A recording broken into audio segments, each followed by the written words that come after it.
Chicago, 2011. A cop is murdered. Police and prosecutors swear they have the trigger man. He swears he didn't do it. How far will each side go to prove they're right? Like it's just one bombshell after another, where you're like, what? The story of a PlayStation, a brain-eating amoeba, and the relentless pursuit of justice. Off Duty, out now. Listen wherever you get your podcasts.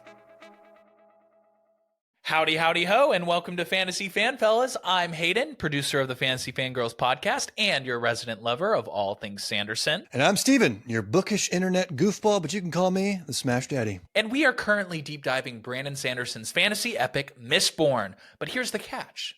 Steven here has not read Mistborn before. That's right, hey. So each week, you'll get my unfiltered, raw reactions to every single chapter. And along the way, we'll do character deep dives, magic explainers, and Steven will even try to guess what's next. Spoiler alert, he'll be wrong. Newsflash, I'm never wrong. Episodes come out every Wednesday, and you can find Fantasy Fan Fellas wherever you get your podcasts. Let's be completely honest. Are you happy with your job? The fact is, a huge number of people can't say yes to that.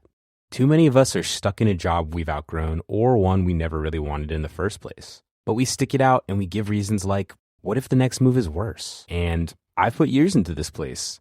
And maybe the most common one, isn't everyone miserable at work? But there's a difference between reasons for staying and excuses for not leaving.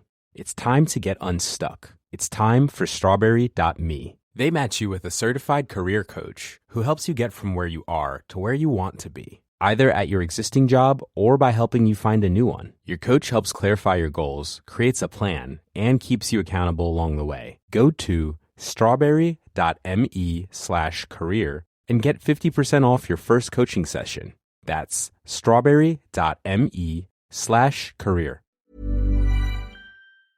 Hello, listeners. We just wanted to give you a quick message before the episode starts. We have been having some editing issues with our episodes, and several of you have written to us to alert us about it, and we are aware of it. We are working on it. It's not our fault. It's the podcast platform we've been working with, and it's a long story, but we are working on it. We're aware of it. We're switching to a new platform, which hopefully should be completed. The transition should be completed within the next week or so. And we're sorry. I know it's annoying, but we are working on it. And thank you for bringing it to our attention. Thank you. Bye.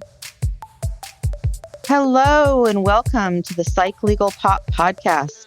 This is a podcast where we talk about popular culture through the lens of an attorney and a therapist.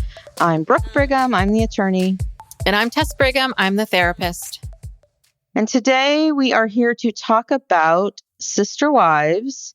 This is part one of the special Christine Brown and David Woolley's wedding special. Part one. I don't know if it's still technically part of the Sister Wives season. No, 18. it is. Is it? Well, I don't know if it's part of season 18, but they did the intro that they normally do. Which I thought was weird. Like, why did they have the regular Sister Wives intro? We don't want to see those other people right now. We don't even want to think about them. This should be all about David and Christine. Well, I don't know. They can never make it just about one thing. So, yeah. But yeah, it's Sister Wives, Christine and David's wedding, part one. Part one. So, so we start out, the first thing I have written down here is Utah is beautiful.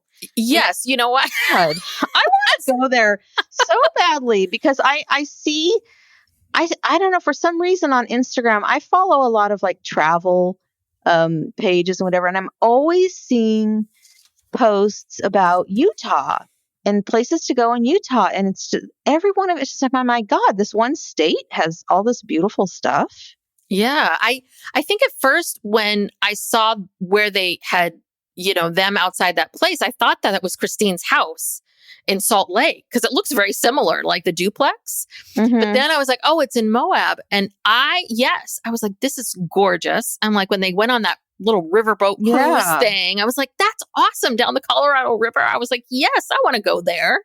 It was beautiful. It really, really was. Yeah, it was a gorgeous setting.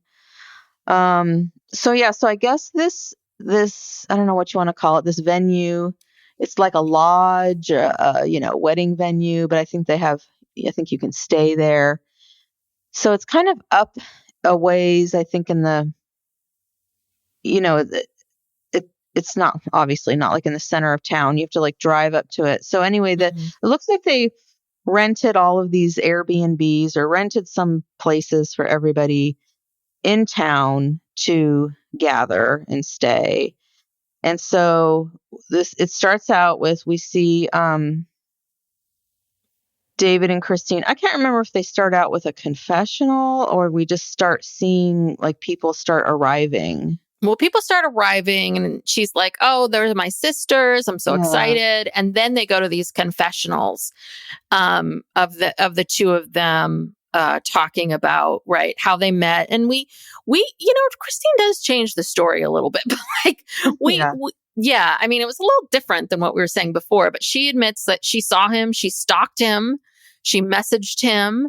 And he says that Christine's very aggressive. Yeah, I was like, what did she do? I mean, yeah, she claims that she saw him and she saw his kind eyes and his smile and she was turned on by his bald head and she just looked at him and was like, that's my man. And she just started messaging him. And I don't know, with Christine, everything always has to get made into like a fantastical story or something, because she's so fixated on fairy tales and stories. And so I'm sure it wasn't quite as dramatic as she's making it out to be.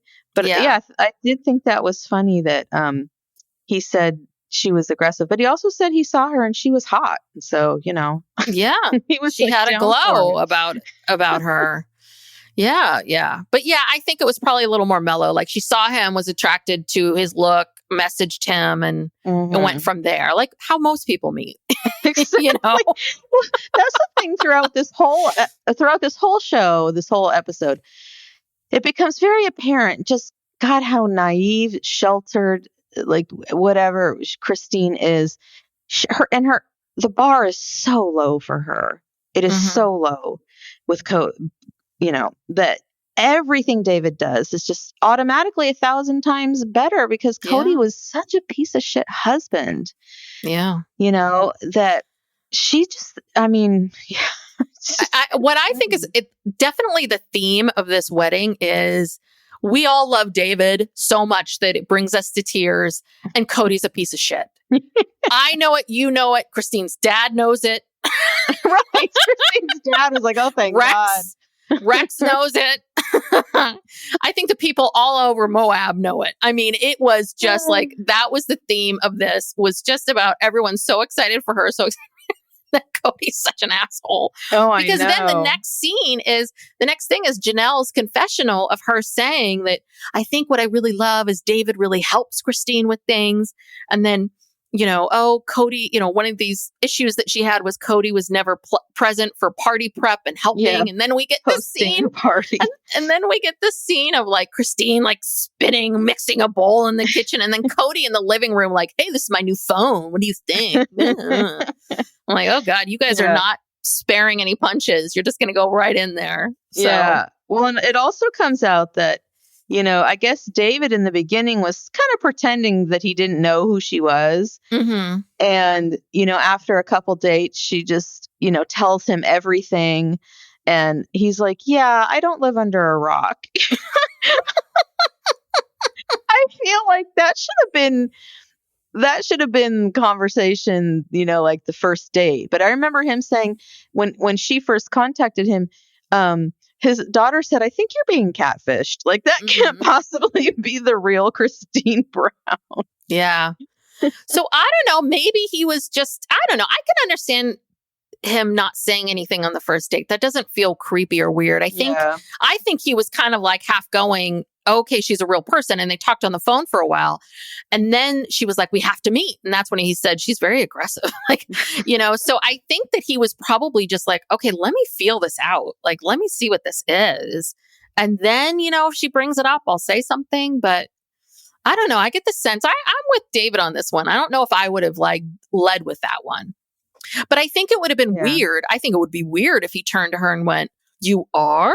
if he already knew. Right. I mean, he owned it. So yeah. anyway, it is just, the whole thing was so funny. But yeah, all the siblings, there's tons of people there because all of, her sisters, Christine's sisters, her mom, her dad, all of that, because, her mom couldn't be at her first wedding. She said she has 9 siblings coming. Yeah, which is crazy. And then he's got these 8 kids and they've got partners. And although we only met 2 of them, I believe. There was a daughter, Reagan, and then there might have been one other, but I forget the other one's name. I'll come across it in my notes. But I don't remember meeting anyone but those 2. I mean, maybe they just don't want to be on camera, Yeah, it could be that. Or, they have to keep it down to an hour, Yeah. Yeah, that's the other thing. I was very grateful because I was very worried I was going to tune in and it was going to be like 2 hours long or 3 hours long. I was like, oh, thank God, because even, I mean, I think that the 2 hours, 42 minutes each is like a good pacing for this because just about the time I was like, okay, I need to move on. They were moving on. So, which is nice. But then we see, McKelty arrive with the twins and, oh God, where's their third? Yeah. I find her very irritating. She's a lot. Yeah, she is. She's a lot. And then where's their other kid? Where's Avalon? I don't know. Don't you have a third kid here? That was weird. But we learned that they're going to have 300 guests. That's insane. 300 guests. But I guess when you have these huge families, and then we see the scene where basically the producer said to Kody, hey, we need to get some B-roll, some footage of you, not B-roll. But we need to get some footage of you, some confessionals, some things of you. So can we just see you around his house, around your house? And that he was like, oh, I've got to be doing something manly. So that he got off the couch and went outside and then randomly chopped down that tree.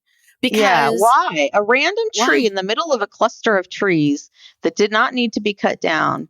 But Kody had to get out his chainsaw and look manly. I mean, cut down that tree. And you know what? Quite frankly, I'm upset that Kody is even in this episode. I really didn't even expect to see him. I was shocked. I was like, why? Everybody hates you. This is Christine's special. Yeah. Get the fuck out.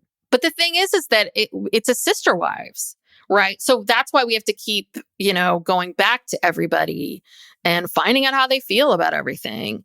But then we see Kody and Robin sitting on this log outside. Cody's got his visor on, and he's like gloves. He's got gloves on.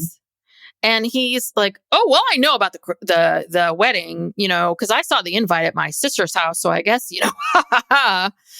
some people, someone in my family is getting invited. And then he goes in this whole thing. He's like, but I've moved on. I'm fine. I've resolved it. It's like, okay. I mean, he definitely seems, I will say, more not as angry as before. He definitely seems a bit more resolved. But at the same time, it's like, when was this? This was filmed in October of last year. So when was the finale of this season recorded? It's you're very angry then. Yeah, I believe they taped those confessionals that the tell all. I think that was taped in the summertime.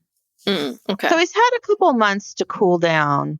But he tried to say something, I think, kind of nasty. He says, I've been accused of, or one of my wives has accused me of, and then Robin cuts him off and says, and stops him from talking basically and says, aren't we just so happy for them? And then, Robin says, I'm happy for them. And then he says, well, I was just going to say that one of the kids told him that, you found your soulmate. So now mom is going to find hers. I'm like, how does that got to do with accusing? Okay. Yeah. That wasn't where he was going. No, he was going in a negative direction. And then Robin did that thing where she gives him a clear sign that, no. Remember what we talked about. You're going to be positive and happy, you know? And I've heard some other podcasts say that they think that maybe Kody hired some kind of a PR person, you know, to rehab his image because it was so awful after, you know, all these last few seasons and the tell-alls and everything. And I don't know. I don't see Kody doing that because I don't see Kody taking any direction or advice from anybody except maybe Robin, you know? Mm-hmm. So, well, I don't know. I don't even know if he takes our direction and advice half the time, but yeah, that would be interesting. I don't know. And this happens at a clip farther down, but you know, I've seen some articles that are out where they feel like the two of them kissing, like when she stops him and kisses him, this is like throwing shade to Christine. And I'm like, I'm reading these articles going, what's the shade? Like that. I don't get it. Christine doesn't care. Well, because you know how they used to always have that thing where they would not show physical affection in front of other wives, especially they would never kiss. They would barely even, you know, touch.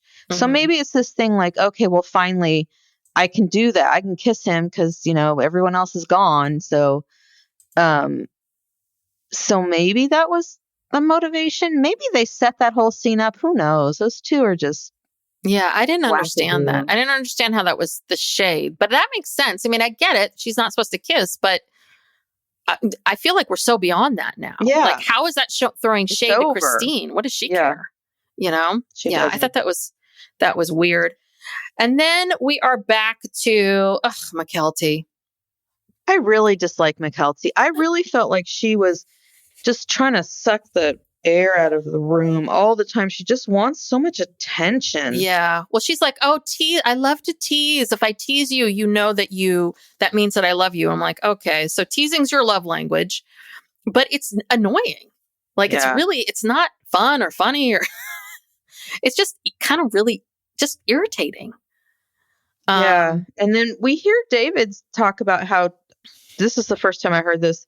Two of his sisters live polygamy and they live in Mexico. Yeah, I didn't realize that. I immediately remembered this came out during what year would this have been? 2012 presidential election. You know, Mitt Romney's father was born in Mexico because when polygamy was outlawed in Utah, a lot of polygamists moved to Mexico. Mm-hmm. That kind of created this colony where they could still practice polygamy. And I remember that his father was born there. But then, you know, I guess when he grew up, he brought his family back to the United States. But yeah, there are a lot of Mormon polygamists. I don't know how many there are left today, but that is a thing. So yeah, interesting. Yeah. But David, definitely, this was not for him. He never wanted this for himself. No. So, and then we get into this whole thing with Mykelti and Tony about how she and Tony met in October and they got engaged in March and then they wanted to get married in August and everyone was like, oh, it's so soon. So now Christine 10 months later is meeting and marrying this person or whatever, like less than a year. And that apparently she lied to them. She lied to these kids and said they've known each other for a year because she was kind of like, she knew she would get in a little bit of trouble. But I'm sorry. There's a huge difference here. Yes, there's a huge difference. And, we all see Tony and we all see David. Do you think maybe that might be a reason why people think you're rushing things? Like, well, she was like 18 or 19. Yeah. Christine's 50.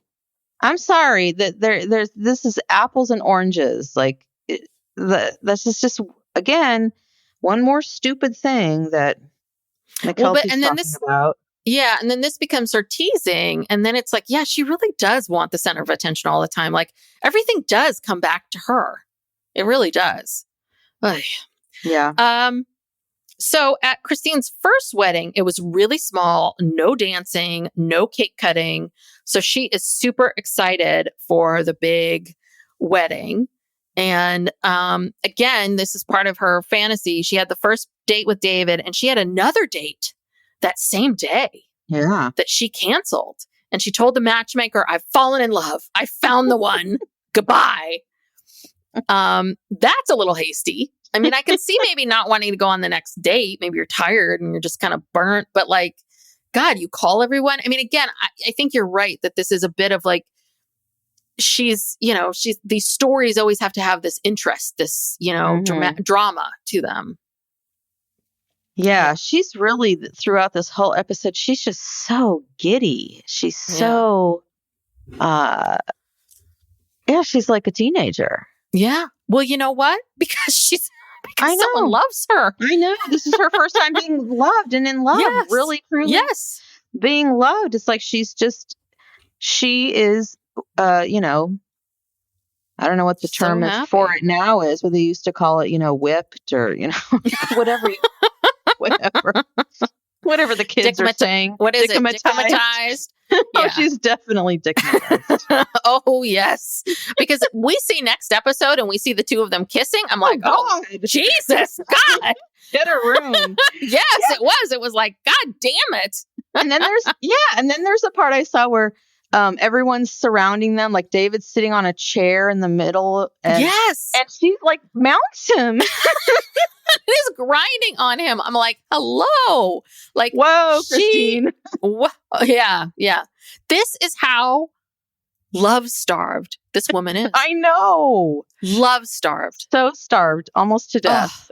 She is like a woman that hasn't eaten in 26 years, and there's like a cheeseburger in David's mouth, and she just can't get it fast enough. Like she is so hungry for love. And but I think, I don't know. After seeing David here, I continue to feel like I think he's a really good guy. Mm-hmm. And I think that he is, you can see very clearly, like he's not trying to put on a show. He's not Kody. He's not an actor. He's not doing any of that. He's very much this kind of like, okay, whatever you want. I wanted to elope, but I'm fine. Like, this is what you wanted. So I love you and I just want to marry you. And he's just, you see his body a lot and he's like got, the big, like a middle-aged man, big belly and the little short, skinny legs. And, he's just a goofy dad. Yeah, he's got like dad vibes. Like he's always making dad jokes. And like when he did that thing at the rehearsal where he pretended to trip and fall. It's such a dad thing. You know what I mean? He's just a dad. And that's what he is. He's raised 8 kids. And he's very family oriented. And I thought it was so cute when he was like making those little glow stick glasses with his grandson. I mean, he's just like salt of the earth. He's just a good person. Yeah. So this is the day before the wedding, which is the October 6th. So they're going to do, because there's so many people in this family, they can't do like a mini pampering spa day. Like basically that would be prohibitively expensive. Yeah. So I guess, I mean, it looked like there were a bunch of kits, but looked like there were at least 30 bags. I think there were a lot of people. The do-it-yourself facials, which didn't really look very pampering, but they're trying. Yeah. So, and then to do I think that's weird that she's doing a trial run with her hair and makeup the day before the wedding. Usually, you try to get a trial run ahead of time, like know what you're doing. But so, and then all the boys, they're hanging out with David. My favorite part was when truly they were talking about, David and this new chapter and all of this. And Truly's like, I don't know, it's not an adjustment for me at all. Like, no, I still live with these two now. So they're already together. Yeah. And Christine told her that David's not going to replace your dad.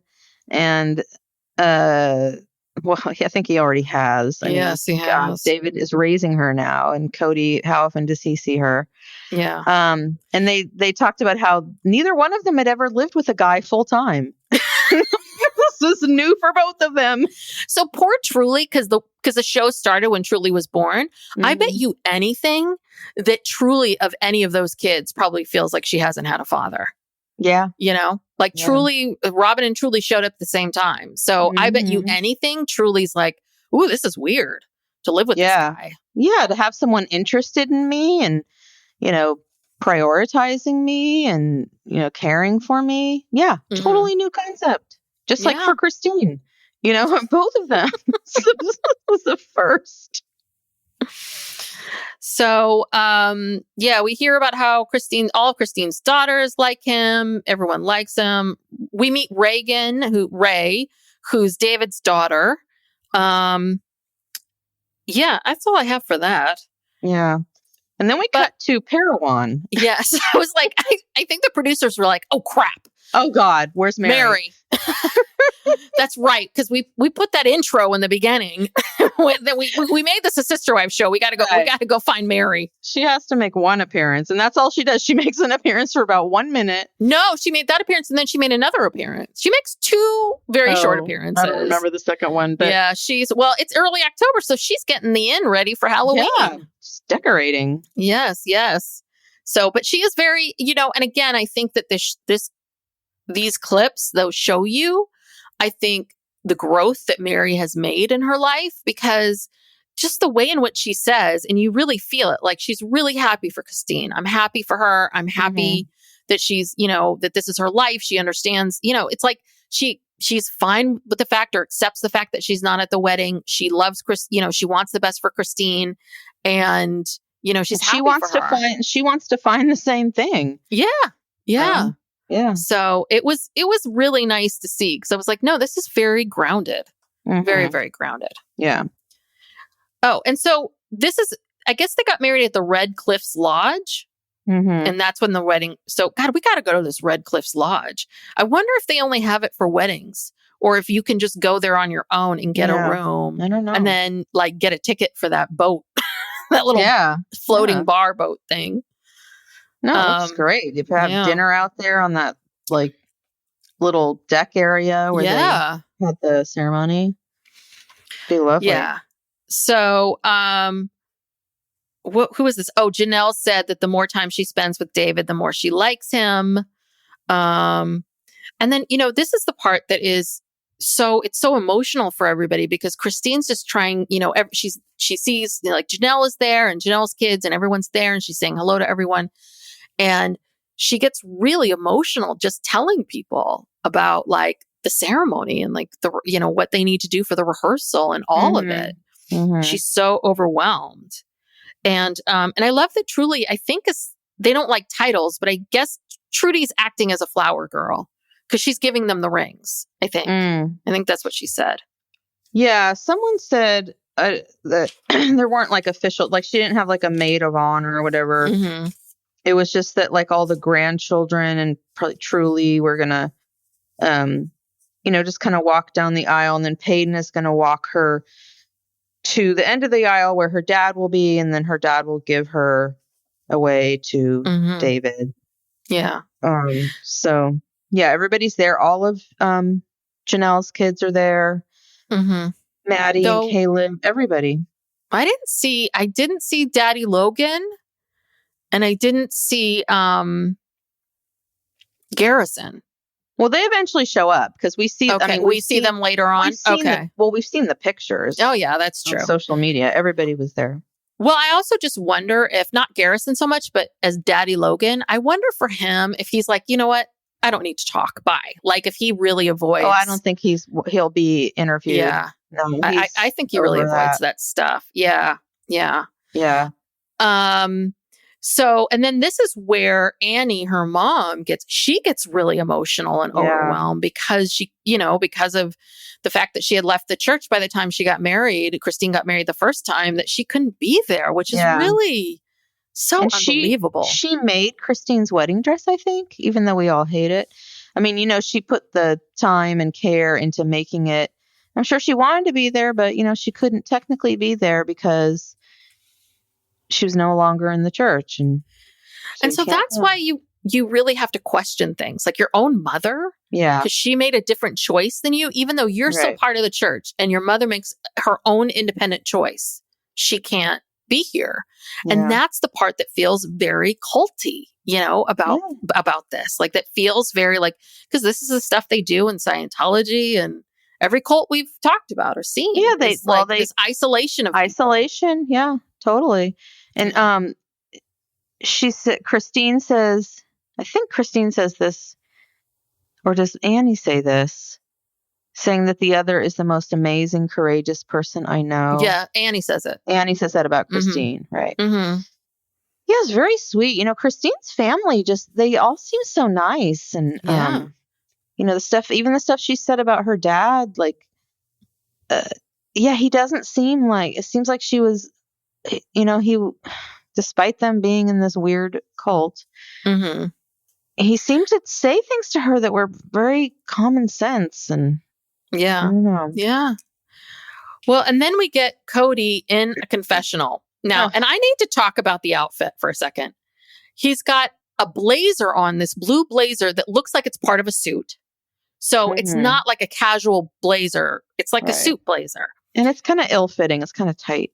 Yeah. And he's got it. And underneath, he's wearing a light blue, so blue on blue, light blue t-shirt with this blue necklace with this kind of big chain. It's not that big, but with this chain with this little symbol. I don't know what the symbol means. Also blue. I'm like, God, you have terrible fashion sense. Yeah. Well, that's that people say online, that's that David Yurman jewelry. I was wondering that they about that. like. And I think that's like a $1,200 necklace or something. And, he wore the exact same outfit. Maybe he taped it on the same day. I don't know. No, the timing wouldn't be right. He wore that exact same outfit to Savannah's high school graduation. Oh, God. So I remember Ugh. seeing the picture. It was literally the same outfit. And he's doing this new thing with his hair where he's really piling on the product so that it stays in place and it stays down, so he doesn't have that frizzy, frazzled look that he had on the couch like last week, where he looks kind of like a caveman or something. So yeah, he's working on his looks. Yes. But he's not being successful with it. No. And I just like to say, I have one child and I don't buy $1,200 necklaces for myself.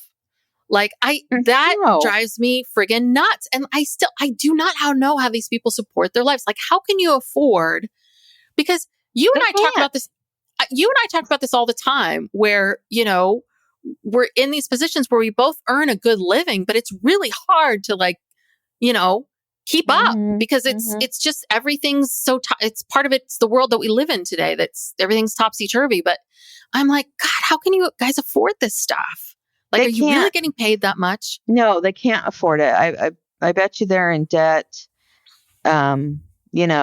I think that they probably have no savings, and obviously they don't have any ability to develop Coyote Pass or to have any forward motion in their life. So they just spend all their money, on frivolous stuff.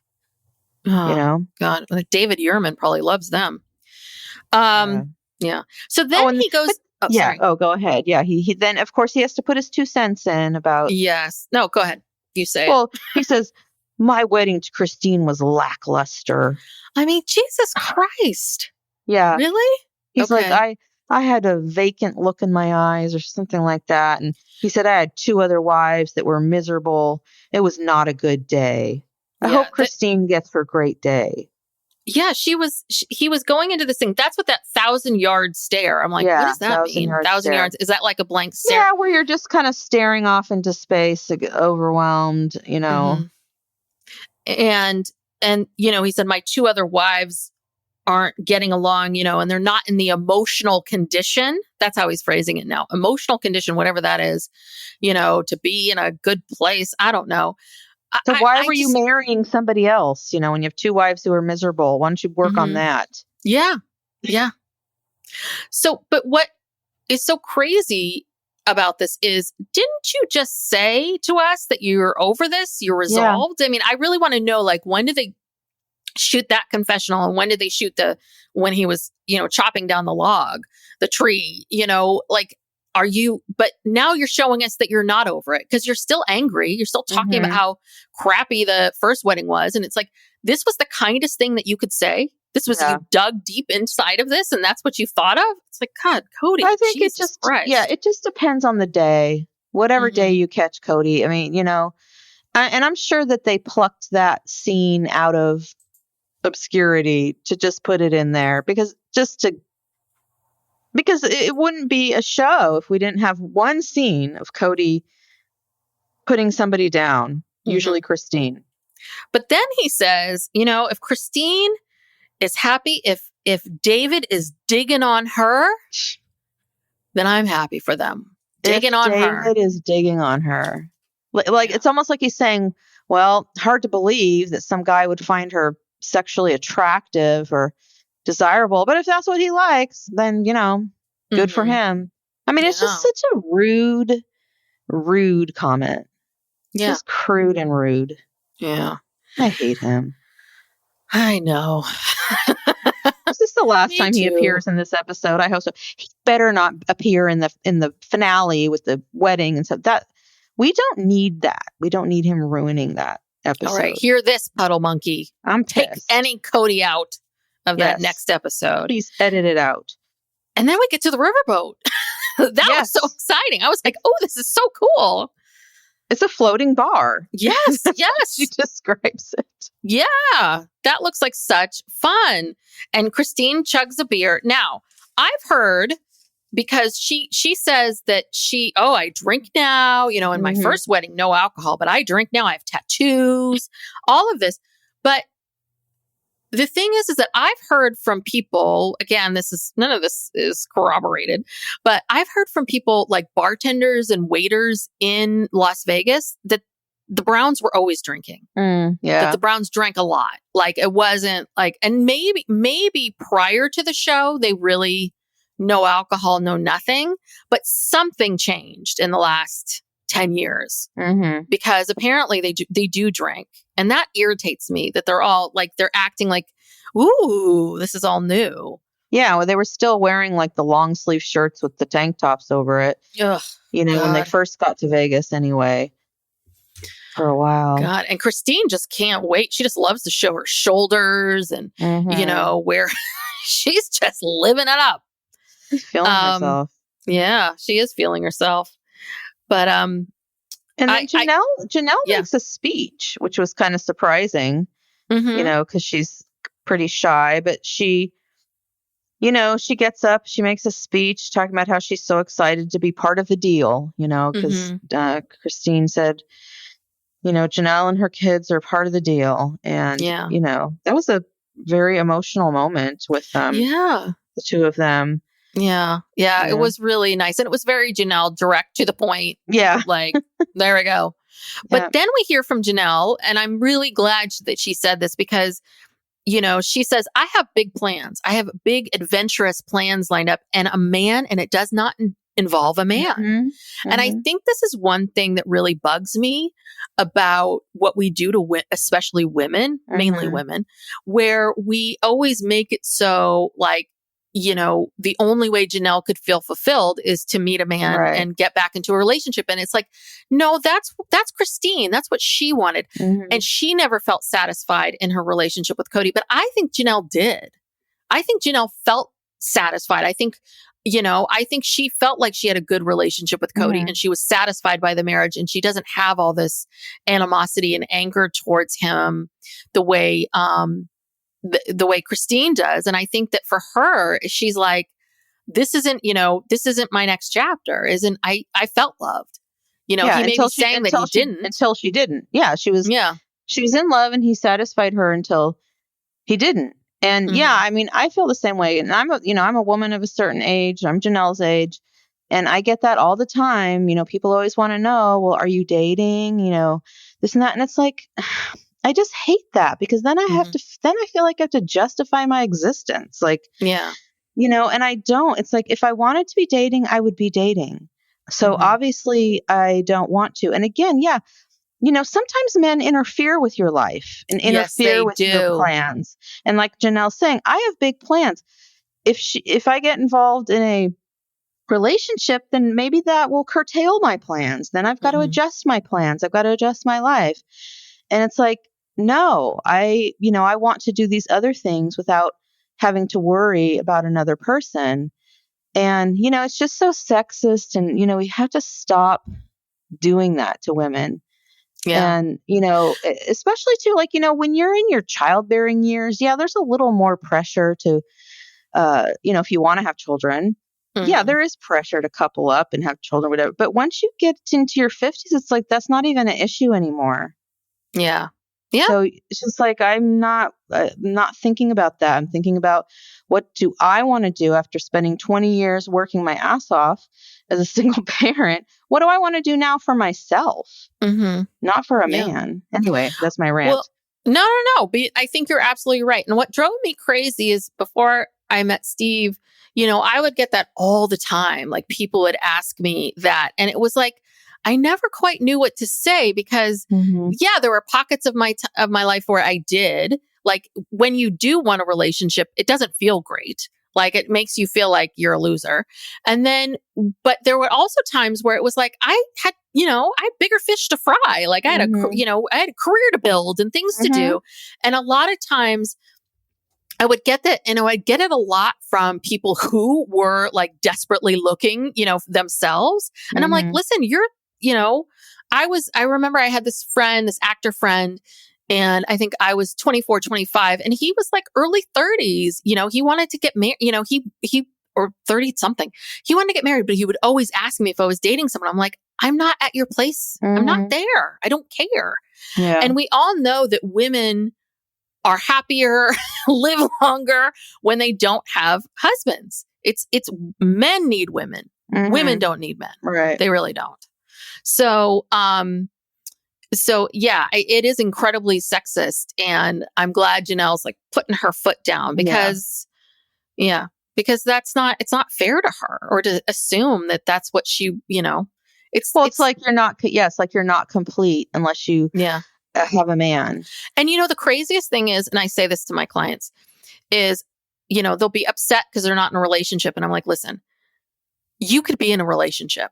You could have a boyfriend. Trust me. Like you could go out there. There are a lot of losers out there, a lot of like weirdos, losers, all this kind of stuff that would love to be in a relationship with you. So there's this other part too, where it's like, it shouldn't be about looking for a man or looking for partnership because, right. I've seen so many examples of people not settling, but like picking people that are really, and you're like, what are you doing? And then, they take all your money or, have affairs or just, ruin your spirit, that's another thing, you have enough relationships like that and you're just kind of like, no, thank you. I'm good. Yeah. Because when you get into a relationship, you don't always know where it's going to go. And sometimes it can go like in a bad direction. Yeah. So I want Janelle to just focus on herself. Yes. And find those adventures and plans. Yeah. So then Mary comes back around. Okay. This is the second Mary moment where basically she just says Christine deserves love and she wants the same thing. So anyway, and then my favorite moment happened. Oh, Rex arrived. I love Rex. Yes. I didn't know. I was like, boy, that Rex couldn't wait to just wear the cameras. Is the camera on me? He was whispering. To say something about Kody. Oh my! I mean, I could not believe that. I was like, my mouth dropped open because I assumed that he would start with like, oh hi, I'm so happy for you. Isn't this great? And then, but isn't David great? Oh, I'm so happy. Oh, you look so beautiful. Like all of that stuff. But then he kept going. I was like, yes. Yeah. Well, I think this was, I'm remembering back to an episode where Christine was complaining about, it has something to do with money or finances. And she said that, there were times where they were so broke that she didn't have the money to go visit her dad. Because I think Christine's always been close to her dad. And I'm sure Kody knew Rex didn't like him. And probably, tried to isolate Christine from him. Oh, interesting. Yeah. And wasn't going to give her money to go visit her dad, even though he could, buy a Lexus convertible or whatever he wanted to do. I always remember that. That stuck out in my mind. And it's just like, yeah, because Rex doesn't like you. Christine might go visit Rex and not come back. Yeah. Yeah, maybe. And how far away did her dad live from her? That was always my question, because I Yeah. remember I've heard that comment before. I remember that comment. Well, must have been far enough away that it was expensive to fly or get, pay for gas, but yet he could pay for gas to go visit Robin, Yeah. whenever he wanted Yeah. to. But typical, Yes. typical Kody. All right. But I was just like, oh, Rex as the man. Yeah. He could not wait to just put him down. Just Kody. Yes. So now we're at the day of the wedding, and we're at the where the ladies are staying, and we get Truly bashing in the door. Saying, hey, we've arrived. She's like, hello, my children. Yes. Her and her purple hair. Oh my God, Truly. She's really something. Yeah, she is. She really, really is. Yeah. And so Christine was saying that she wanted just she and David at the altar, because she didn't want to share. She was done sharing. She's had to share in her marriage, and she was like, "F this, I don't want that." So I'm happy for her. And then we see. It was weird because we saw a clip of Maddie earlier, and everyone's emotional and crying, and Maddie's just sitting in the chair getting her hair braided, like really stern. I'm like, oh, something going on with Maddie. But we see this confessional. First, we see it's Maddie and Hunter, and then they saw another clip, and it's Caleb. But she's just really sad that there's all this animosity within the family, and that the other family isn't there. But she loves David and his family, and she's, happy for Christine. So all this animosity. So if there wasn't the animosity, it would just mean that it would be Robin's kids, because Leon was there. So yeah, but I think I don't think she really cares that much about Robin's kids. I think she's upset about her dad, the way that that she doesn't have a relationship with him anymore. Yeah. And that's kind of unrelated to Christine and whatever's happening. I just think, and then in the kitchen, she became very emotional and started crying and, didn't want to talk about it. But I think that it's just hitting her, that this whole situation, whatever you want to call it, as a result of it, she no longer has a relationship with her dad, and they used to be close, and Caleb was very close with Kody, all that. So I think she's just feeling emotional about all of that. Yeah. I can imagine. I thought this was so sweet. So all the men are gathered together, and David says that he felt like when he met Christine, he found his unicorn. Like this person that, couldn't possibly exist. Right. Because he was also chatting with, so I guess his son-in-law, David's son-in-law, Corbin, is a licensed officiant. Oh, he's marrying them. Yeah. Yes. And so he's marrying them. And so he was talking about what they wanted for the wedding. And he said one of the things, besides not making any crass jokes, is that they really wanted to talk about finding love later in life. And I thought that was just so sweet the way he described it, like that she's this unicorn, so rare, after everything that he's been through. And we talked about this before when we were watching the one-on-ones, that he had a first wife who struggled with depression. And so he must feel so just the way Christine does. Like, right. I never thought this would happen. So, yes. Am I missing anything? Do you have any other? I think we meet Katie, who's one of David's daughters. Corbin is her husband. He's marrying them, and then Mitch and Tony are there. And I think Tony is colorblind because he's picking up these shirts, and he's like, "This isn't purple," and it's a purple shirt. And then he picks up another shirt. He's like, "This isn't rust color," and it's like, "Yeah, it is, Tony." Yeah. I was like, God, what's going on? I was like, he's like, "This isn't plum. This isn't rust. Your colors are really hard to figure out." And David's just like, "Listen, I didn't pick the colors, buddy." But I thought it was so cute that David didn't remember what shirt he was supposed to wear. He's like, "Which one am I supposed to wear?" But yeah, Tony is a very strange person because he's like, well, what color's Christine wearing? And he's like, David's like, white. What? And he said, what, have you seen it? And he's like, no, I haven't seen the dress. I'm like, Tony, do you not understand how weddings work? No. Like, this is a very traditional, common thing that people know that, you know. because remember, Tony had to go wedding dress shopping when he was marrying McKelty, and everyone was commenting about how weird it was. He was the only guy there, but he wanted to go. And McKelty was just like, great. You know, the two of them, like, you know what? They could not have found a more perfect, union, because these two, they're just the same. Yeah. Just crazy.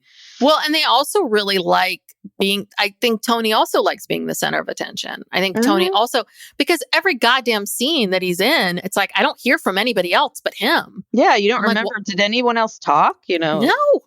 Yeah. No. So either these other people don't have anything interesting to say. And what's sad is, God, Tony was the most interesting person there. Like, okay. Yeah. Well, That's Mitch sad. barely speaks, and these other guys, they're not used to being on camera. So I don't know. But then we go back to the ladies' apartment or whatever it is. And so the girls, Aspen, McKelty, and Isabel, they do a take on something borrowed, something blue, something new. But it's weird. Like it's not something borrowed, something. No, it is actually. Blue. There's no blue. That's the problem. There's no blue. Okay, so Isabel gives her some shoes that have German. This is a German tradition. They put pennies on the bottom of the shoe. Mm-hmm. What was that supposed to symbolize? I think that was supposed to be something old. Okay. And then Aspen gives her that bracelet, and that was something new. And earrings, yeah.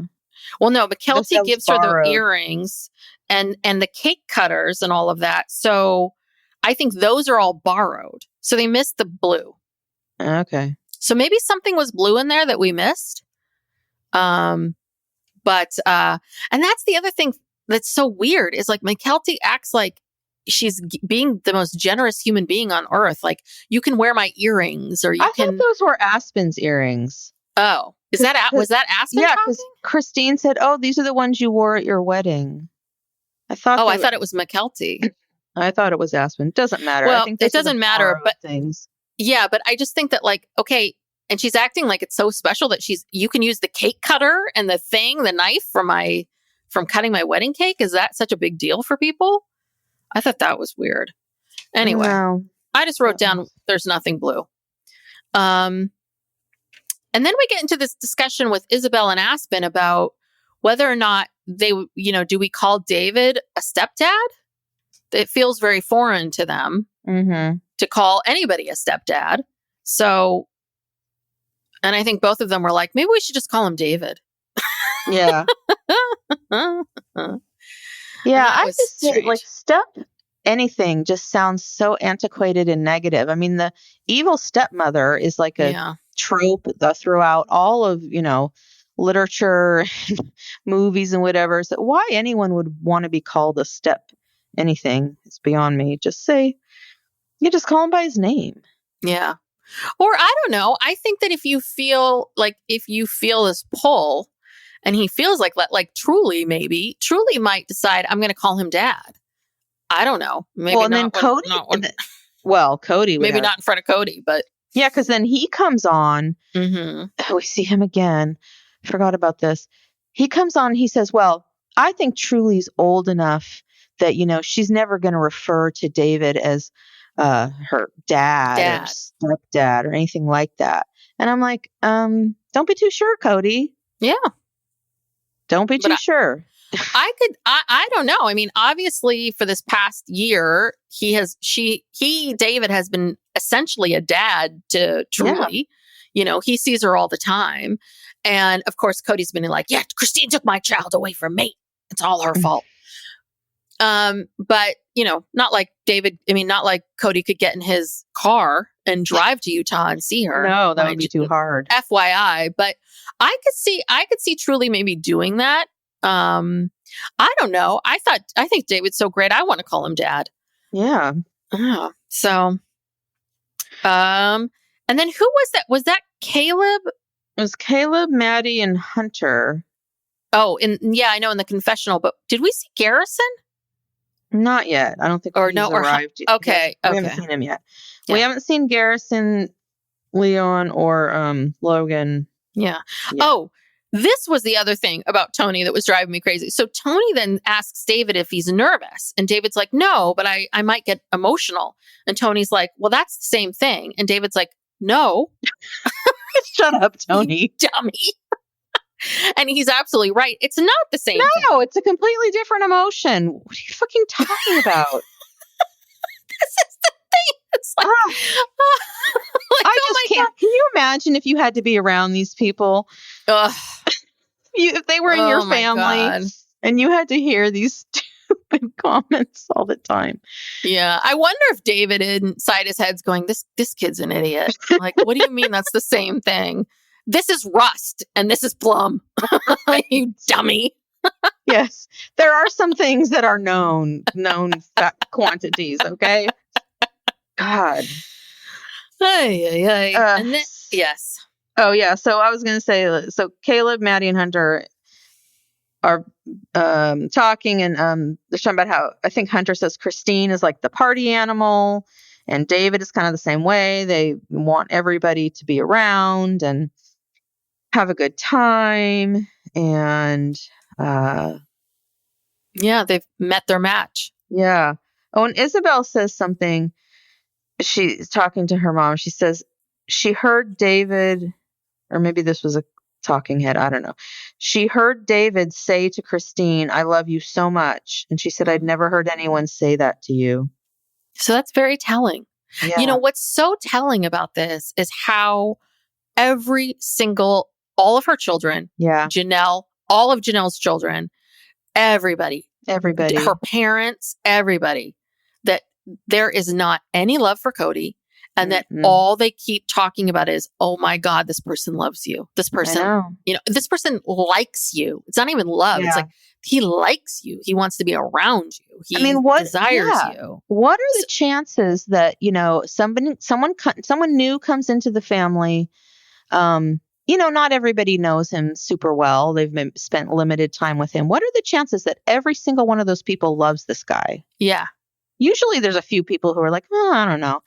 No, every single person loves this guy. Mm-hmm. Well, yeah. And I do. I think he's a really great guy. I think he really seems like it. I mean, I don't think he could keep acting. Like, he doesn't seem to be acting. So I believe it's all genuine what we're seeing.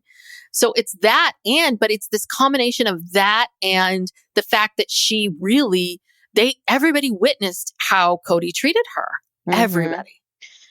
Yeah. And then Christine says another, devastating thing. She says that when she saw Maddie get married, she saw like how happy she was, and she was glowing. Mm-hmm. And she was like, I was not glowing on my wedding. And I really felt that absence of, like, I never got to experience that until now. Yes. But yeah, it was like as soon as Christine was allowed to see like some of these examples of things, she was like, oh, wait a minute. Yeah. Yeah.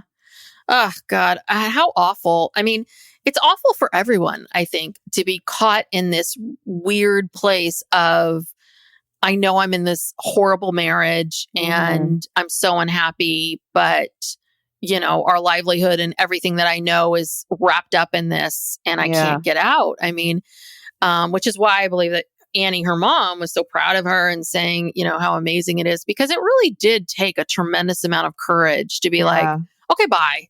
I've done enough. I'm not going to do this anymore. And, and also saying like, I don't need to please you anymore. Cause I think that it would have been easy for Christine to be like, okay, we're in a loveless marriage. Fine. We'll just pretend until Truly's older, and then I'll just wander off somewhere, and who cares? But I think the fact that she really declared like, no, I deserve more. I deserve not you. Yes. Go, let me go, you crazy person. Let me go live my life. And, I'm not going to keep your daughter from you or any of your children from you, but it's on you now. to figure this out, not on me. Yeah, no, So- it was very, very courageous what she did. And also Janelle had given her the advice, I don't know how many years before, she must have confided in Janelle because Janelle told her, well, don't leave until you've got your money together, Mhm. And I just feel like she was like Julia Roberts in that movie where she's plotting like how she's going to fake her death to get out of this horrible marriage. What was that movie? Oh, Sleeping with the Enemy? Yeah, Sleeping with Yes. the Enemy. So yeah, she was just planning and she did. She got out of there with some money. Mhm. And Well, what's so interesting too is, she said that she was so when she and Kody had that house in Flagstaff, that was the first time both of them were on the title, and she felt so special. And then it was very painful for her to, like, when he took his name off the title, to be on the title with Robin. And what's so interesting about that is, but that's what saved you. yes, yeah, exactly. That's was why you were able to leave. Yeah. Like his desire, or whatever this reasoning behind it, but him again, disappointing you again, doing this again, like this was the greatest, he didn't mean to, but it was the greatest gift he could have given you. Yeah. And it's very ironic because he was doing it in order for Robin to be able to get that house, that big house that he so wanted them to have. Mm-hmm. And he didn't think, he was playing checkers, not chess. He didn't think about like how could this come back and bite him later. Yeah. Yeah. Have you seen the meme? There's this meme where it's like the first picture is Kody and Robin in the first season when Truly was being born, kissing. Mm-hmm. And then in the next picture is the two of them like sadly sitting on the couch together. Mm-hmm. And the first one says, fuck around and find out. That's a good one. So, and I think that was pretty much it. We just see her like they go to she got her hair and makeup done. She looks beautiful. They go to the lodge. She's going to get ready. She's saying goodbye to everybody, because everyone needs to go get ready. And then she's just taking a moment for herself because it's all so overwhelming.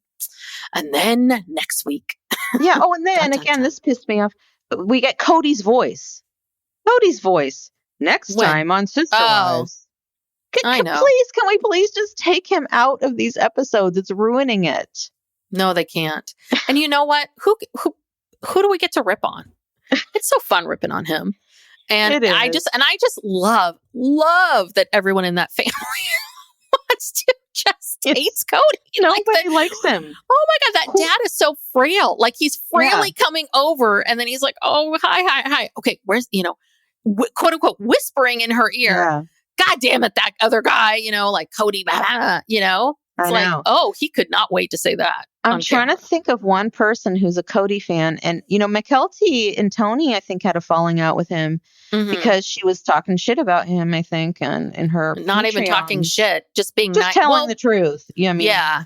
Yeah. Well, but I thought it was because he saw that clip. Was it the clip with where she supported her mom, or was it the Patreon stuff? Well, I think it was everything. I think that, he was clearly mad that, she was supporting Christine's, trash talking. She was trash talking him with Christine when they were painting pottery or whatever they were doing.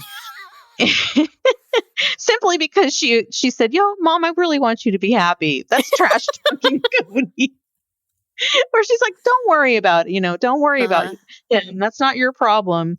You just go be happy. It was that. And then I just think, she talked a lot on her Patreon, and,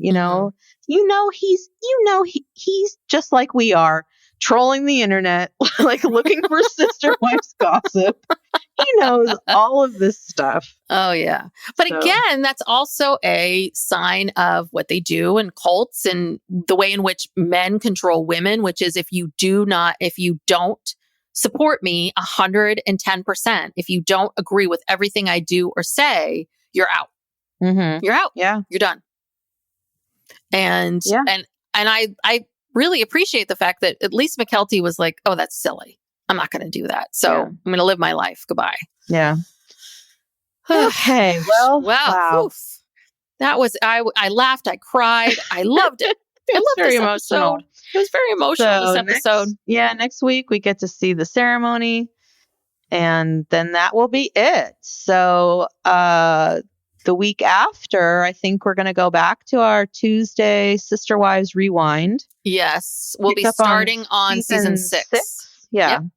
So we did seasons 1 through 5 already. They're in the archives if you want to go back and start from the beginning or just, whatever. We'll pick that up. And then this Thursday, whenever you're listening to this, we have an episode. Our next episode this week will be about the movie, the Netflix movie May December, and the Mary Kay Letourneau story that it's kind of based on, and we get really into her crazy self. Yeah. So that'll be a good episode, and then we're doing we got some documentaries coming up. True crime, some culty stuff and whatever. So Thursdays will be our documentary day. Yes. And I hope you join us for that. And thank you so much for tuning in. Thank you. If you haven't already, if you could please subscribe to the podcast, that would be great. And also, give us a 5-star rating and review if you feel so inclined. Yes. And you can also reach us, interact with us, on social media at Psych Pop on TikTok and Instagram. And I think that's about it. Yeah. Anything else? And tell a friend about the show. We really appreciate it. Yes. And I think that's it. All right. Good night, everyone. Take care. See you soon. Bye. Bye.